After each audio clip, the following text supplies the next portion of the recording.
Sensory neural கேள்வித்திறன் இழப்பின் முக்கிய காரணங்கள் என்ன? வாலண்டைன் பரிசுகள் உடைந்து போகலாம், மலர்கள் வாடிவிடும், சாக்லேட்கள் முடிந்துவிடும். ஆனா சென்சரி நியூரல் ஹியரிங் லாஸ், அது நிரந்தரம். அதற்கு காரணம் என்ன என்று பலருக்கும் தெரியும். நேரம் ஏற்கனவே தாமதமாகி இருக்கும். அப்படின்னா உண்மையான காரணங்கள் என்ன? பதில் உங்களை ஆச்சரியப்படுத்தும்.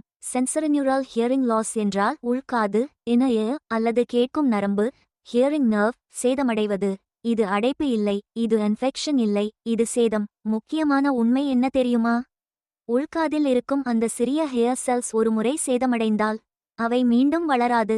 உறக்கமான இசை, அதிக ஒலியுடன் பயன்படுத்தப்படும் ஹெட்போன்கள், போக்குவரத்து சத்தம், தொழிற்சாலை சத்தம், பட்டாசு வெடிக்கும் சத்தம், சில நிமிடங்களே கடும் சத்தத்தில் இருந்தாலும் உள்காதின் ஹேர் செல்ஸ் நிரந்தரமாக சேதமடையலாம். இது உலகளவில் சென்சரி நியூரல் ஹியரிங் லாஸ்க்கு மிகவும் பொதுவான காரணம். அதில் பயமுறுத்தும் விஷயம் என்ன?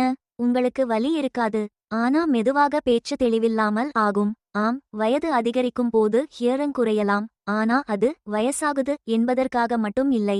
காது முதல் மூளை வரை உள்ள நரம்பு வழிகள் மெதுவாக பலவீனமாகும். அதனால் சத்தமான இடங்களில் பேசுவது கேட்க கஷ்டமாகும். இது sensory neural hearing loss and classic progression. சில வைரஸ் தொற்றுகள் காரணமாக ஒரே இரவில் ஹியரிங் குறையலாம். ஒரு நாள் காலை எல்லாம் சாதாரணம், அடுத்த நாள் காலை கேள்வித்திறன் குறைவு.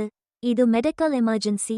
சிலர் பிறவியிலேயே உள்காது நுண்ணிய அமைப்பு பலவீனமாக இருக்கும். அவர்களுக்கு 30 அல்லது 40 வயதில் மெதுவாக ஹியரிங் டிக்ளைன் ஆரம்பிக்கலாம். சில ஆன்டிபயாட்டிக் மருந்துகள், கீமோதெரபி மருந்துகள், அதிக அளவு வலி நிவாரணி மருந்துகள், இவை கோக்லியா வை சேதப்படுத்தலாம். பலருக்கும் இந்த அபாயம் தெரியாது. விழுதல், விபத்து, விளையாட்டு காயம், தலையில் ஏற்படும் அதிர்ச்சி ஹியரிங் நர்வ் ஐ பாதிக்கலாம். சென்சரி நியூரல் ஹியரிங் லாஸ் என்பது சத்தம் குறைவாக கேட்பது மட்டும் இல்லை. மூளை பலவீனமான சிக்னல்கள் பெற ஆரம்பிக்கும். பல ஆண்டுகள் குறைந்த சத்தத்துக்கு மூளை பழகிவிட்டால் ஸ்பீச் கிளாரிட்டி குறையும். வால்யூம் சரியாக இருந்தாலும். அதனால்தான் பலர் சொல்வார்கள், கேட்கிறேன், ஆனா புரியலை. அதுதான் டர்னிங் பாயிண்ட். ஆரம்ப அறிகுறிகளை புறக்கணிப்பது, சரியான ஹியரிங் டெஸ்ட் ஐ தாமதப்படுத்துவது.